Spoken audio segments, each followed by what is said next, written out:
নমস্কাৰ বন্ধুসকল সকলোকে পুনৰ স্বাগতম জনাইছোঁ মোৰ ইউটিউব চেনেল ট্ৰাইংগল একাডেমীলৈ।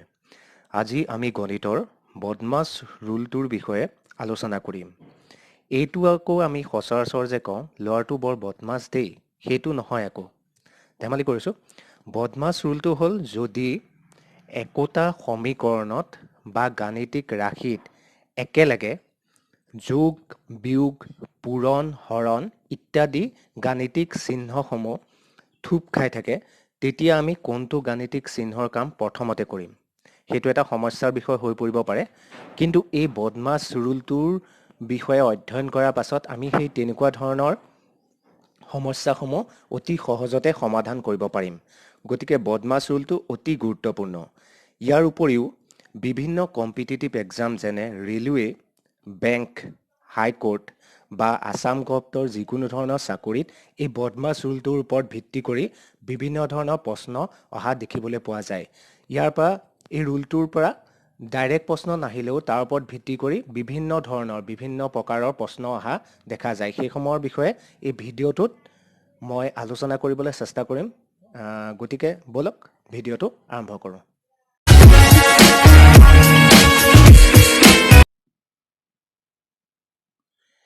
এই বদমাছ শব্দটো হৈছে এটা এব্ৰিভিয়েশ্যন। ইয়াত বিভিন্ন ধৰণৰ শব্দৰ সংক্ষিপ্তকৰণ কৰি পেলাই এই শব্দটোৰ উৎপত্তি কৰা হৈছে। যেনে ধৰক আমি ৰামধেনুৰ সাতোটা ৰং মনত ৰাখিবলৈ আমি যেনেকৈ ভিপজ'ৰ VIBGYOR মানে ইয়াৰ 7টা ৰং ইয়াতে এই শব্দটোতে সোমাই আছে। 1 2 3 4 5 6 7টা। ভিৰ পৰা ভায়োলেট, আইৰ পৰা ইণ্ডিগো, বিৰ পৰা ব্লু, জিৰ পৰা গ্ৰীণ, ৱাই পৰা য়েল্লো, অ'ৰ পৰা অৰেঞ্জ আৰু আৰৰ পৰা ৰেড। যেনেকৈ সেই সাতোটা ৰঙৰ সংক্ষিপ্তকৰণ কৰি পেলাই এই ভিপজ'ৰ শব্দটো উৎপত্তি কৰা হৈছে, তেনেধৰণৰ আমাৰ এই বদমাছ ৰুলটো তেনেকৈ ধৰণৰ সংক্ষিপ্তকৰণ কৰি পেলাই এই বদমাছ শব্দটোৰ উৎপত্তি কৰা হৈছে। এতিয়া এই সংক্ষিপ্তকৰণ কৰা শব্দসমূহ কি আছে সেইসমূহ আমি চাই লওঁ। ইয়াৰ বদমাছ শব্দটোৰ প্ৰথম আখৰ বিটো আহিছে ব্ৰেকেটৰ পৰা, মানে অৰ্থাৎ আমি এই ছিকুৱেন্সটোত মেইনটেইন কৰি পেলাই আমি অংকসমূহ কৰি যাব লাগিব।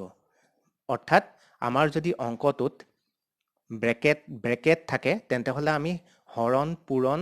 সেইসমূহ কৰাৰ আগতে ব্ৰেকেটৰ ভিতৰত যোনসমূহ থাকে সেইসমূহ আগতে কৰি ল'ব লাগিব। ব্ৰেকেটৰ কামসমূহ আগতে কৰি ল'ব লাগিব। তাৰ পাছত অ শব্দটো আহিছে অফ বা অৰ্ডাৰৰ পৰা। সেইটো অসমীয়াত আমি ৰ বুলি ক'ব পাৰোঁ। ধৰক 100ৰ 25%, এনেকুৱা ধৰণৰ থাকিলে ৰ, এইটো অফ 25%, ইংলিছত অফ বুলি কয়। 25% অফ 100, 25% অফ 100, সেইটো অ'টো অফ, সেইটো তাৰ পৰা আহিছে। সেইসমূহ এক্সাম্পল কৰিলে আপোনালোকে এইটোৰ বিষয়ে ভালকৈ বুজি উঠিব। এতিয়া আহোঁ ডিটো আহিছে ডিভিজনৰ পৰা। ডিভিজন অৰ্থাৎ হৰণ, ডিভিজন অৰ্থাৎ আমাৰ হৰণ। তাৰ পাছত আহিছে এমটো আহিছে মাল্টিপ্লিকেশ্যন অৰ্থাৎ পূৰণ। তাৰ পাছত আহিলে এইটো আহিছে এডিশ্যনৰ পৰা। এডিশ্যন অৰ্থাৎ যোগ। তাৰ পাছত আহিছে ছাবষ্ট্ৰেকশ্যন অৰ্থাৎ ছাবষ্ট্ৰেকশ্যন মানে বিয়োগ। অৰ্থাৎ আমি যেতিয়া অংক এটাত বিভিন্ন ধৰণৰ চিহ্নসমূহ থাকে, যোগ, বিয়োগ, পূৰণ, হৰণ, ব্ৰেকেট এইসমূহ থাকে, তেতিয়া আমি প্ৰথমতে ব্ৰেকেটৰ কামটো কৰিব লাগিব। এই ছিকুৱেন্সটো মেইনটেইন কৰিব লাগিব। প্ৰথমতে ওপৰৰ পৰা তললৈ আহিম আমি। প্ৰথমতে ব্ৰেকেটৰ কাম কৰিব লাগিব। তাৰপিছত অফ থাকিলে অফৰ কাম কৰিব লাগিব, অফ বা অৰ্ডাৰ এইটোৰ কাম কৰিব লাগিব। তাৰ পাছত আহিব ডিভিজনৰ কাম কৰিব লাগিব, অৰ্থাৎ হৰণৰ কাম কৰিব লাগিব। তাৰপিছত পূৰণৰ কাম কৰিব লাগিব। তাৰপিছত যোগৰ কাম কৰিব লাগিব। তাৰপিছত বিয়োগৰ কাম কৰিব লাগিব। আমি যদি প্ৰথমতে বিয়োগটো কৰি লওঁ তেতিয়া কিন্তু অংকটো ভুল হোৱাৰ সম্ভাৱনা আছে। এতিয়া ভুল হোৱাৰ সম্ভাৱনা মানে সেইটো ভুলেই হ'ব। আৰু তাৰপিছত যদি আমি যোগৰ কামটো কৰি লওঁ, ব্ৰেকেটো আছে, আমি কিন্তু যোগটো আগতে কৰি লৈছোঁ বা পূৰণটো আগতে কৰি লৈছোঁ, তেতিয়া অংকটো সম্পূৰ্ণভাৱে ভুল হ'ব। এতিয়া আমি এক্সাম্পলসমূহ কৰি গ'লে এই ধাৰণাটোৰ ওপৰত আপোনালোকৰ ধাৰণাটো সঠিকভাৱে প্ৰতিপন্ন হৈ উঠিব। এতিয়া ধৰক প্ৰথম এক্সাম্পলটো লৈছোঁ আমি 1 নম্বৰ এক্সাম্পলটো লৈছোঁ ধৰক এটা যিকোনো ধৰণৰ সংখ্যা ল'ব পাৰে আমি ধৰ ল'লোঁ 6 into 4 plus 3 এইটো আমি বদমাছ ৰুলটো ফলো কৰি পেলাই যদি কৰোঁ তেতিয়া কেনেকে ধৰণৰ কৰিব লাগিব প্ৰথমতে কি আছে এই ব্ৰেকেটটো আছে হয়নে আমাৰ প্ৰথমতে পাইছোঁ ব্ৰেকেটৰ কাম আগতে কৰিব লাগিব গতিকে ব্ৰেকেটৰ কামটো আমি কৰি ল'ব লাগিব 6 into 4 plus 3 7 এতিয়া কিমান হ'ব 7 6 গুণ 42 এইটো হ'ব আমাৰ এনসাৰ কিন্তু এইটো নকৰি যদি আমি এইটো বেলেগ ধৰণে কৰোঁ ধৰক ব্ৰেকেটৰ কামটো আমি এই অংকটোকে যদি আমি এনেকে ধৰণৰ কৰোঁ বদমাছ ৰুলটো ফলো নকৰাকৈ যদি আমি এনেকে ধৰণৰ কৰোঁ চাব দেই কিছুমানে কৰি দিব পাৰে তেনেকে ধৰক ব্ৰেকেটটো আছে আমি ব্ৰেকেটৰ কামটো নকৰোঁ 6 into 4 কৰি দিলোঁ 6 into 4 কৰি দিলোঁ তাৰপিছত প্লাছ 3 কৰি দিলোঁ তেতিয়া কি হ'ব 6 4 গুণ 24 আহিব প্লাছ 3 এইটো 27 27 আহিলে 27 আহিলে কিন্তু এনেকে কৰাৰ লগে লগে আমাৰ এই অংকটো গোটেইটো সম্পূৰ্ণভাৱে ভুল হ'ব কাৰণ আমি ইয়াত বদমাছ ৰুলটো ফলো কৰা নাই সেই কাৰণে মই কৈছিলোঁ যে বদমাছ ৰুলটো অতি গুৰুত্বপূৰ্ণ এই অংকটোতে আপোনালোকে চাব পাৰে আমি দুই ধৰণে কৰিব পাৰোঁ কিন্তু দুই ধৰণে কৰিলে নহ'ব এইটো এই সেকেন্ড ৰুলটো সেকেন্ড নিয়মটো যোনটো আমি কৰিছিল সেইটো কৰিলে সম্পূৰ্ণভাৱে ভুল হ'ব এতিয়া আমাৰ শুদ্ধটো কোনটো হ'ব এইটো আমি এই সিকোয়েন্সটো মেইনটেইন কৰিব লাগিব প্ৰথমতে ব্ৰেকেট থাকিলে ব্ৰেকেটৰ কাম কৰি ল'ব লাগিব তাৰ পিছত অফৰ কাম কৰিব লাগিব তাৰ পিছত ডিভিজনৰ কাম কৰিব লাগিব তাৰ পিছত মাল্টিপ্লিকেশন তাৰ পিছত এডিশন তাৰ পাছতহে সাবট্ৰেকশনৰ কাম কৰিব লাগিব এতিয়াও হোৱা আমাৰ সেকেন্ড এক্সাম্পল এটালৈ ইয়াতে কৰিছো সেকেন্ড এক্সাম্পল এটালৈ 2 নম্বৰ 2 নম্বৰটো ধৰক 16 হৰণ 4 into 5 এইটো আমি কেনেকৈ কৰিম এতিয়া আমাৰ কি আছে হৰণো আছে পূৰণো আছে এতিয়া প্ৰথমতে কোনটো কাম কৰিব লাগিব প্ৰথমতে কোনটো আছে আমাৰ ডিভিজনটো আগতে আছে তাৰ পাছতহে মাল্টিপ্লিকেশন আছে গতিকে আমি ইয়াত ডিভিজনৰ কামটো আগতে কৰি ল'ব লাগিব প্ৰথমতে হৰণৰ কামটো কৰি ল'ব লাগিব মানে 16ক 4 দি হৰণ কৰিব লাগিব কিমান বাৰ যাব 4 4 গুণ 16 4 বাৰ যাব into 5 equal to 20 হ'ব হয়নে কিন্তু এইটো নকৰি যদি আমি কৰি দিওঁ ধৰক পুৰণৰ কামটো আগতে কৰি দিলোঁ ধৰক এইটো আমি বেলেগ এটা হেৰি কৰিব লাগিব পুৰণৰ কামটো যদি আমি আগতে কৰি দিওঁ 16 হৰণ 5 4 গুণ 20 কৰি দিলোঁ তেতিয়া কিমান হ'ব 16 বাই 20 এইটো কাটাকুটি গ'লে 4 4 4 গুণ 4 5 গুণ 20 4 বাই 5 আহি যাব কিন্তু এইটো কৰাৰ লগে লগে আমাৰ কি হ'ব এইটো কৰিলে আমাৰ ভুল হ'ব এইটো কৰিলে শুদ্ধ হ'ব যে হেতু কাৰণে কি কৈছো বদমাছ ৰুলটো এই সিকোয়েন্সটো সদায় মেইনটেইন কৰিলেহে আমাৰ অংকসমূহ শুদ্ধ হ'ব সেই অসুবিধাসমূহ দূৰ কৰিবৰ কাৰণে এই বদমাছ ৰুলটোৰ উৎপত্তি কৰা হৈছে এতিয়া আমি আহো 3 নম্বৰ এক্সাম্পললৈ 3 নম্বৰ এক্সাম্পলটো ধৰিছো ধৰক 5 plus 3 প্লাস মই অলপ সহজ অংক লৈছো প্ৰথমতে কাৰণ কনসেপ্টটো বুজি লোৱাৰ পাছতহে আপোনালোকৰ অংকখিনি কৰোঁতে সুবিধা হ'ব প্ৰথমতে যদি আমি টান অংক লৈ লম পিছত আপোনালোকৰ সেইসমূহ বুজাত অসুবিধা হ'ব আৰু ভালদৰে বুজি নাপালে আপোনালোকৰ অংকসমূহ কৰোঁতে আপোনালোকৰ অসুবিধা হ'ব গতিকে প্ৰথমতে কনসেপ্টটো বুজি লওক তাৰ পিছত লাগিলে আপোনালোকে বিভিন্ন ধৰণৰ যেনেকৈ টান অংক হওক আপোনালোকে কৰাত কোনো ধৰণৰ অসুবিধা নাপায় এটা 2 স্কয়াৰ প্লাস 3 এই অংকটো কৰিলো এতিয়া প্ৰথমতে আমি জানো প্ৰথমতে কি আছিল ব্ৰেকেটৰ কাম কৰিব লাগিব গতিকে 5 plus 3 plus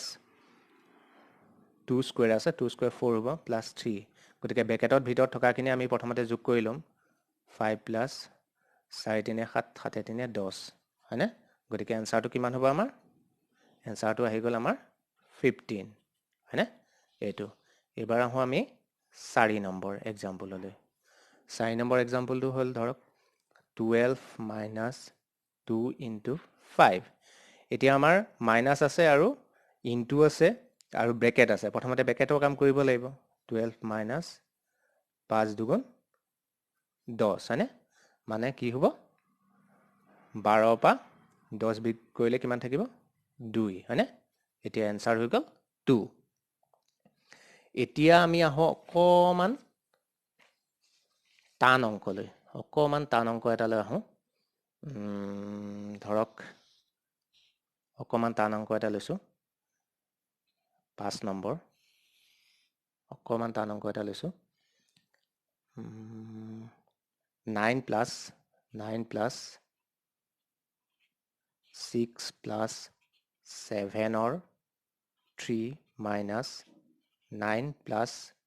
2 minus 6 হৰণ 2 এটো কুটিল বন্ধনী বা কাৰ্লি ব্ৰেকেট বুলি কোৱা হয়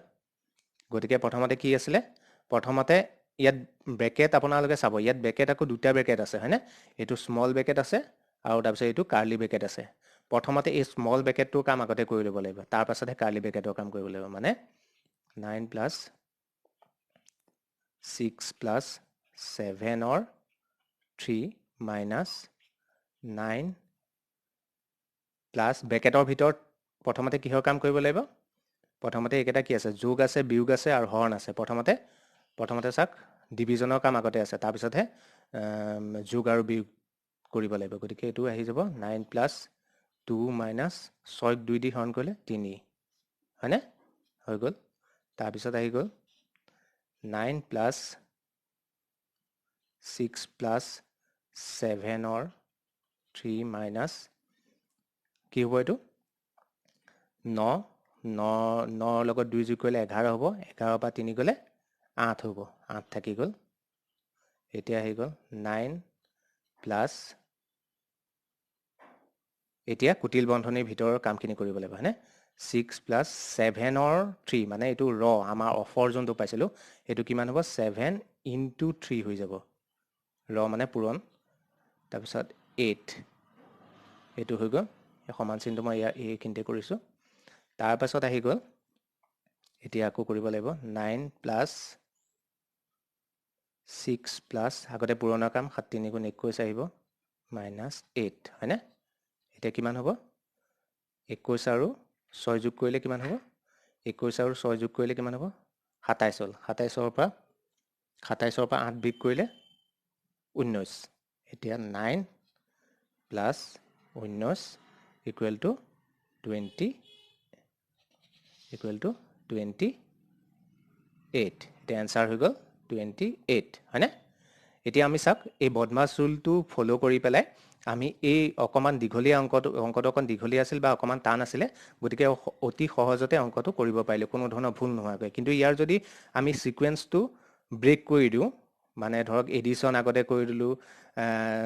হেৰি বিয়োগটো আগতে কৰি দিলু তেনেকৈ যদি আমি কৰি যাও অংকটোৰ ভুলকৈ ওলাব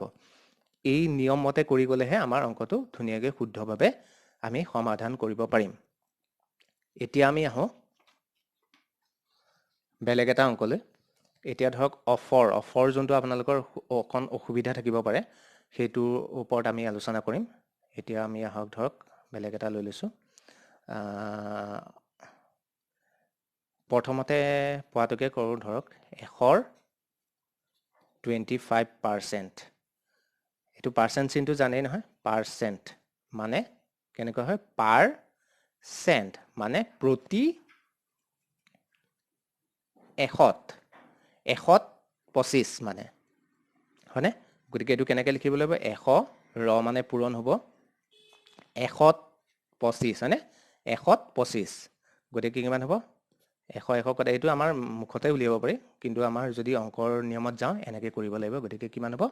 125% মানে কিমান হ'ব 25 হ'ব এটো এই ৰৰ এক্সাম্পল দি পেলা আপোনালোকে অফৰ এক্সাম্পল দি আমি এই অংকটো আমি পালো এতিয়া হক অকমান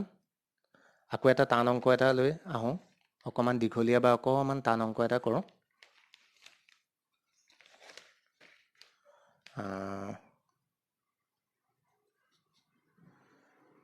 2 হৰণ 2 plus 2 হৰণ 3 plus 2 হৰণ 1 plus 1 হৰণ 2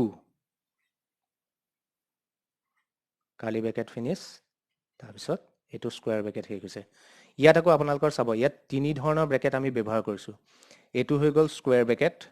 তাৰ পিছত আহি গ'ল কাৰ্লি ব্ৰেকেট আৰু এইটো হৈ গ'ল স্মল ব্ৰেকেট এতিয়া আপোনালোকে চাব প্ৰথমতে স্মল ব্ৰেকেট তিনি ধৰণৰ ব্ৰেকেট আমাৰ ব্ৰেকেটসমূহ পাইছিলোঁ যোনটো ব্ৰেকেটসমূহ এইটো পাইছিলোঁ প্ৰথমতে আমি স্মল ব্ৰেকেটৰ কাম কৰিব লাগিব প্ৰথমতে স্মল ব্ৰেকেট এই ব্ৰেকেটটোৰ কাম কৰিব লাগিব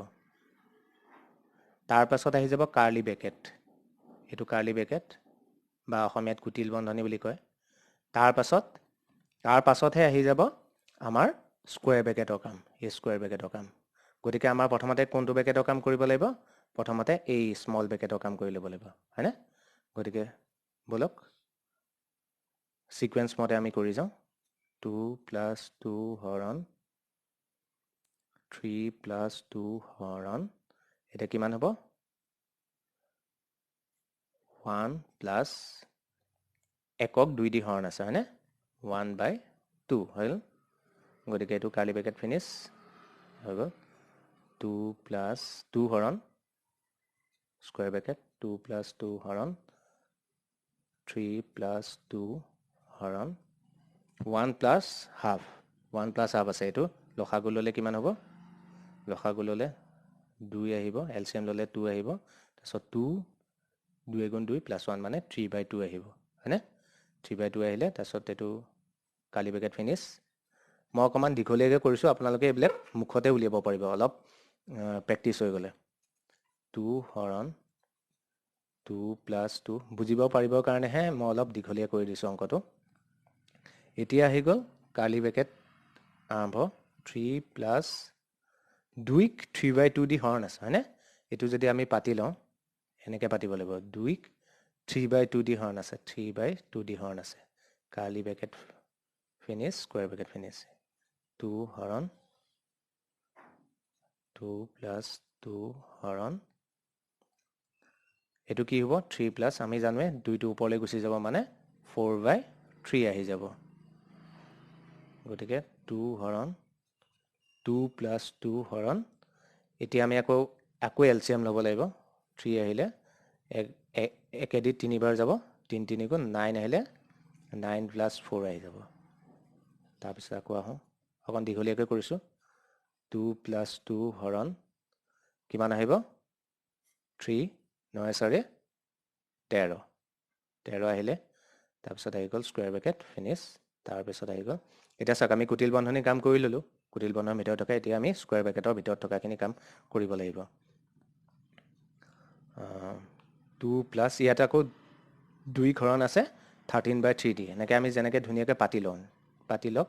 তেতিয়া আপোনালোকৰ ভুল নহয় 13/3 আহিলে গতিকে আহি গ'ল আকৌ 2 হৰণ 2 প্লাস 3 টো ওপৰত গুচি যাব মানে 6/13 6/13 আহিলে তাৰপিছত 2 হৰণ গতিকে আকৌ এলচিএম ললোঁ 13 আহিলে মানে 26 আহিব প্লাস 6 আহিলে হয়নে এতিয়া আহি গ'ল কিমান আহিব 2 হৰণ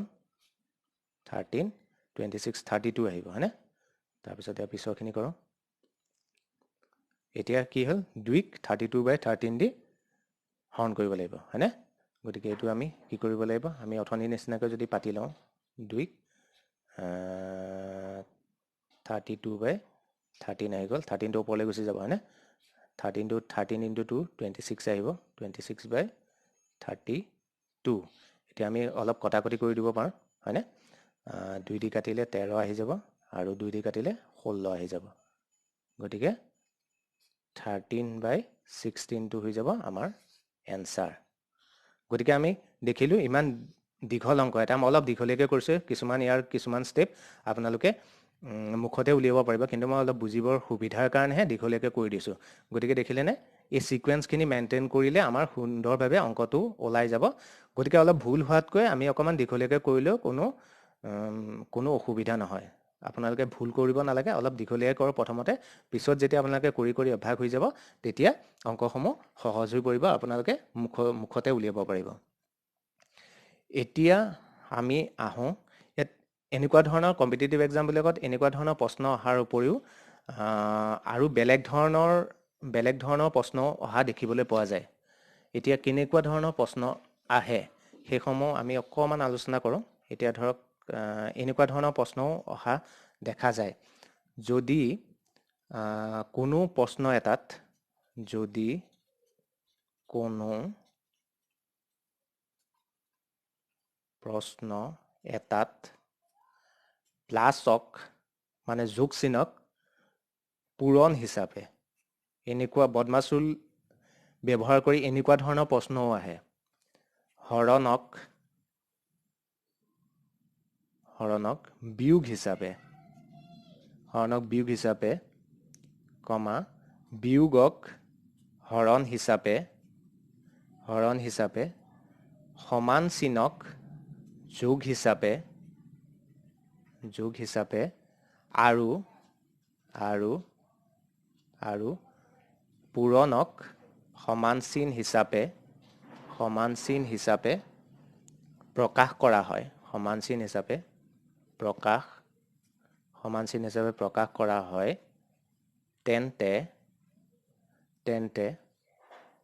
6x *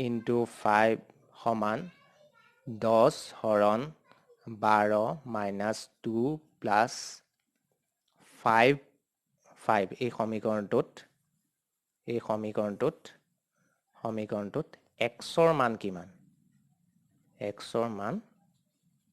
কিমান? হয়নে? অংকটোত মানে কি কৈছে, এই ইয়াত যোনখিনি আছে সেই চিনসমূহ সলনি কৰিব লাগিব। এতিয়া যোগ চিহ্নক পূৰণ চিন হিচাপে এই যোগ চিহ্নটো আছে সেইটো পূৰণ বুলি লিখিব লাগিব। আৰু হৰণক কি কৈছে,